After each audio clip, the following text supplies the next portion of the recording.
તો સ્વાગત છે ફરી એક નવા બ્લોગમાં. કોલેજમાં ઇન્ટર્નશિપ થઈ જતી ચાલુ તો સાહેબે કીધું કે કોલેજમાં આવશો તો સારું ને કે કરવું પડશે એક વરસ પાછું. સાહેબને કીધું કે આપણે એક વરસ પાછું નહીં કરવું, આપણે આવી રહ્યા કાલે. આવી જ્યાં કોલેજમાં સરસ્વતી માતાના દર્શન કરી નાખ્યા. સરસ્વતી માતાના દર્શન કરીને ઉપર આવ્યા તો હોય તો ચાલતી હતી મહાપુરુષોની મીટિંગ. પછી આવી જાય આપણે ઢાબા ઉપર ને આ બાજુ નાના છોકરા લપસણી ખાતા હતા.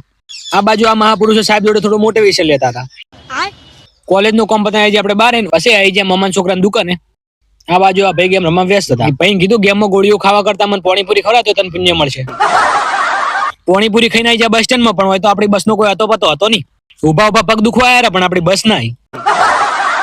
ફાઇનલી બસ તો આવી ગઈ પણ આ શું છે, આવો તોય ભીડ ને જાઓ તોય ભીડ. साला ये दुख का खत्म नहीं होता बे. બસમાં તો સડાય છેલ્લે ને બિહારે છેલ્લે. જગ્યા તો મળી ને કાઠું નતું સારું.